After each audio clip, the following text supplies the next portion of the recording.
You look good, Janie. Yeah. You do. You always do. Your hair's shorter. Longer.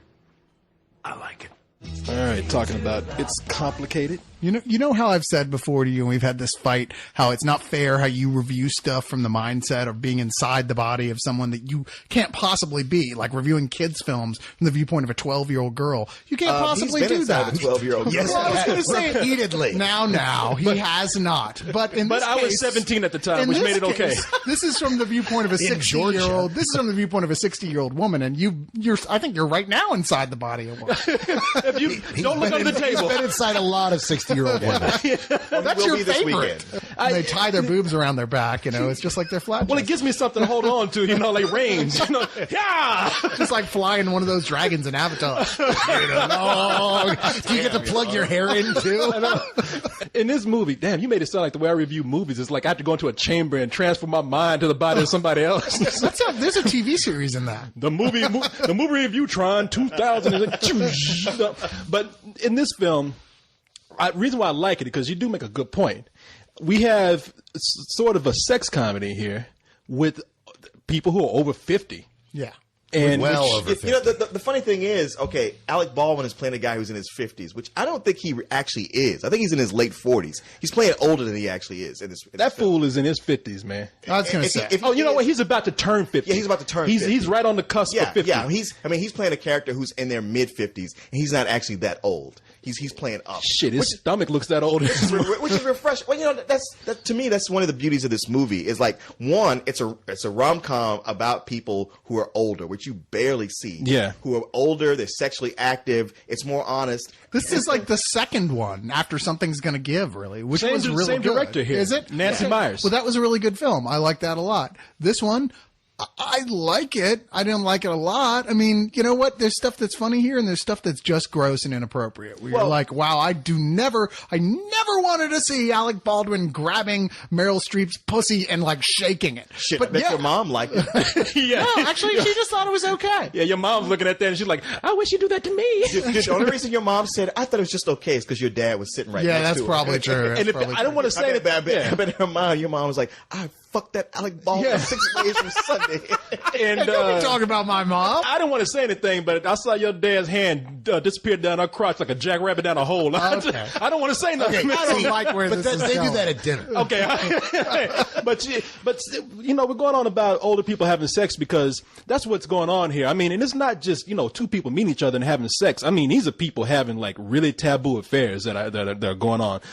You have Meryl Streep, who used to be married to Alec Baldwin. You can see why she divorced this guy because he comes across like an overbearing asshole no matter what he does. No, he does. Yeah, he does. Yeah, he's a little slick. Man, he would look nasty when he came on the screen. A little Why do you slick. keep saying nasty? He shows up at the wedding of like one of his kids with like this girl with like barely wearing any clothes at all at the wedding. That wasn't like one of his kids. Something. It was an anniversary party for their friends. Okay, well, like a formal party. The guy's gone through a midlife crisis and he's divorced Meryl Streep and gotten with a younger. He's going through a midlife. Not just a younger chick. He's gotten with a crazed Lake Bell. Yeah, and I'm going just through a midlife apocalypse. You speak as if there's another Lake Bell. No, man. Alec Baldwin's cool. I don't care what y'all you say. like him, but hey, look, no, he comes on the screen and look, you can just see that these people probably just at one point weren't getting along and they got divorced, but they're still, they can bear each other for certain things like anniversaries of friends or coming around for their kids. Well, it's been a decade, and they even say in the movie there was a point that he wasn't even allowed inside the house, and it's gotten to that point now where she's like, "Oh, Meryl Streep's like, okay, for the kids, everything. I guess I'm not angry anymore. I'm finally at that point. I think maybe my life I can get over my anger at him leaving me." You're right. Right when things are calm, she's like, "I'm beginning to like just come into my own now." Meryl Streep's character. Then Alec Baldwin, he meets her in New York when they're going to their son's graduation. They get drunk, they go to bed with each other, and they end up having sex. Now, anybody could slip up. Even she's like, I don't know what I was doing. I kind of fucked up, whatever. But he's like, hey, where can I get some more of that ass right there? And he sees this as like rekindling a new affair with her. Well, he's looking at her relationship with her own family, and he realizes that that's not there for him anymore, that he fucked all that up. His kids don't look at him the same anymore. He doesn't have that kind of relationship with his new wife, who has a totally obnoxious little toddler of a kid. Oh, yeah. He feels out of place in that marriage, and he starts to miss that thing that he could have had if he had just been loyal and stuck around. But the charm of that particular situation is the fact that he knows he's a cliche, and they actually make jokes about the fact of how cliched he is. And even in the movie, he knows that he's a walking cliche. In Lake Bell, who's his wife, who's 30 in the movie, she, there's a scene where he's in the office getting like I guess he's about to get fertility shots or pills or something, and everybody in that office is an older guy with a younger woman, and he's sitting up there just looking at them like, holy shit, what the fuck did I do? Yeah, but so it's weird because now Meryl Streep's character is having an affair with a married man, and that married man just happens to be her ex-husband. Right. So it's kind of like a revenge thing going on. In a way there is. And it's the strength of this movie is that first third or so of the film when you're watching these two and that relationship is rebuilding, and Alec Baldwin is funny as shit, even though he's kind of a smarmy dick. He's awesome at it. I think this is very French of us. How is it French of us? I have a young wife, but I am having sex with my old wife. Not old, ex. I didn't mean old. You're doing that thing when you act like you're not listening to me, but think about what I said, okay? You got me of your homemade granola here. It's been so long since I had any. Oh, you miss it? So much. We sell it for $6.50 a bag at the store. Yeah, well, why give it away when you can... Oh, God. Kiss goodbye. Ooh. She wants to be courted. I can do that. Well, the reason why they say this is complicated, because right now it's like, okay, so you know what's the big deal? They'll work it out. But she starts to fall for her architect, played by Steve Martin, and she's dating this guy, and Steve Martin is, he's pretty much a wimp in this movie. Well, he's phoning in this role, which isn't well written to begin with. I have to disagree. I don't think he's phoning it in. He's playing a very subdued. Here we have a situation in which we have two actors, one of which started out as an off-the-wall comedian who's slowly transitioning into occasionally playing serious roles like this with Steve Martin, and then a very serious actor who's transitioned into being a comedian who's Alec Baldwin. And two guys who are fighting over who gets to host Saturday Night Live the most. But that's because they're friends. Yeah. They get to have fun. Well, his character in the movie, I mean, he's just a wimpy guy. He's pretty soft, and he says, "Look, I'm a pussy." He doesn't say that in the movie. He's not an interesting character. Well, in the movie, he's just like he lets her know, I'm sensitive. I just got out of divorce myself. I don't want to be hurt again. Everything pretty much a woman tells a guy, he's telling her, and she's thinking like, okay, you know what? She says, I'm not in anything anymore. That whole thing, my ex-husband is, we're not together at all. And you and I, we can date. And I feel comfortable doing that. Of course, things get more mixed up as he discovers that she's having this fling with him. And he's getting hurt. And you're wondering, okay, how can this possibly work out? And he's that guy. He's the nice guy, but they don't give him any depth. There's nothing. He's not interesting at all. He doesn't even have enough eyeliner on. He looks like something's wrong with his eyes. And he doesn't play up what he's given either. They couldn't find a gray wig for Jason Biggs to take that role. Well, no, the thing with him is the inherent flaw of this film. If this film has one real flaw to it that isn't really prevalent in the other Nancy Meyers films, is that this is ultimately a female wish fulfillment film. I mean, everything about Meryl Streep's character is female wish fulfillment. It is she's divorced, which, she's unhappy about, but for some reason she was able to get herself not just a villa, she has a seaside villa. And she isn't successful in her business. She's one of the best chefs in town and has a super hip bakery that she runs. And she doesn't just have a beautiful family. She has a beautiful family that at one point has a big cry in bed because they think mom and dad are having issues. Even the son is in bed with his sisters crying. Yeah. Everything about this film screams, this is what women in their 50s dream of. And Steve Martin is that guy, the guy who is sensitive and nice and thoughtful and loves her, as he says in the movie, more for her age than for other aspects. Well, that's what I was going to say. Being that we have the point of view of a woman in this movie, they had to make the guy, the sensitive woman part in this, and it works for the most part, that character. But I have to agree with Cyrus. Steve Martin, I don't think he's done comedy for so many years. I don't think he's like kind of taking grasp of a dramatic role. He just does not have any personality when he's done that. Now, I've only seen him in two movies where he's played it serious for the whole thing, and that was Shop Girl and this, and they were the same character in both those movies. His shop girl character was a lot more reserved. You know what? They played it the same. I mean, he was just very boring. I think that you guys have just mentally blocked out having seen the Pink Panther Returns. Exactly. And you don't, I never saw it. And you don't appreciate how great it is to see a toned down Steve. I totally agree with you on that, Carlisle, because you guys are thinking like the Steve Martin of the jerk days, and like, sure, it'd be great to have that Steve Martin back, but there's been that Pink Panther Steve Martin in between. No. I don't want the Bowfinger Steve Martin. I don't want no. I don't want the jerk Steve Martin in this movie. He would be weird in this movie. I just want somebody who can play the role, and that's not Steve Martin. That's exactly what I'm saying. That's all we're saying. And by the way, I have nightmares every night about the Pink Panther remakes. Don't tell me I don't remember. It should have been called Norbit 2. I feel like all the parts were underwritten, and I sat there at one point watching it and just trying to tune out the actors who were really good on the whole. I mean, like I said, Alec Baldwin, Meryl Streep, they're such amazing actors, and they're both doing their best with what they've got. And I just sat and I listened to the dialogue, and I went, wow. This is awful stuff. I mean, I it's never thought awful that. script. I never thought awful. Most of the big joke sequences are lame and not funny kind of at a all. strong word. Those two really bring something to the film that the film didn't come prepackaged with. You know, the one person who I think really went above and beyond here. John Krasinski. John Krasinski, who I think takes... What? Yes. Are you guys serious? Yeah, he took a very cliched role that normally I'm sick of, and I actually quite liked it. He got a laugh out of me every time he had a gag. Yeah, I'd have to agree with you on that.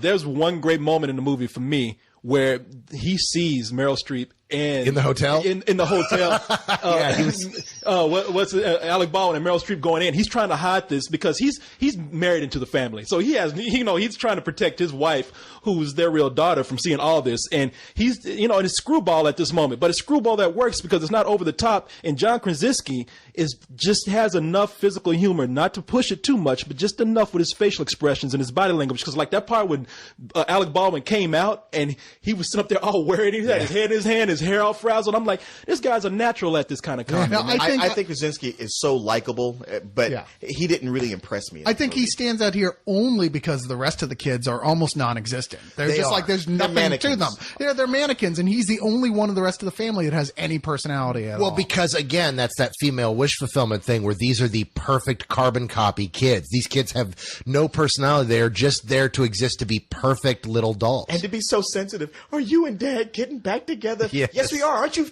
20 fucking years old? You can't. Did you just graduate college? Yeah. Why are you in bed with your sisters? That's creepy and weird. Well, I don't think they ever said it. Nothing against it, but I think that kid was gay. I don't see. I got that impression. As well. I think there was some cut out of this movie where they cut his gay boyfriend out or something. But the other thing that bothered me about those kids is that they never went home. They would just stayed at that fucking house through this whole film. I mean, they love their parents. They would leave for a little bit. They were there on vacation. And they did kind of cement that hey, we're in town and we're staying. Get a hotel, goddammit. They didn't have your dad kicking him out. Mom has a huge seaside fucking villa that isn't big enough for her, that she has to have an architect make fucking bigger. Right. She's got the room. Yeah, plus she's like a master chef at baked goods, like bakery stuff, like croissants filled with chocolate and stuff. I'd be like, fuck yeah, I'm staying at the house. Yeah, come on. Really, I could stay at the hotel and eat fast food, or I could stay at Mom's where she's going to feed me. I'm just jealous. Shit, Wait. When you go to Waco this weekend, are you staying at a hotel?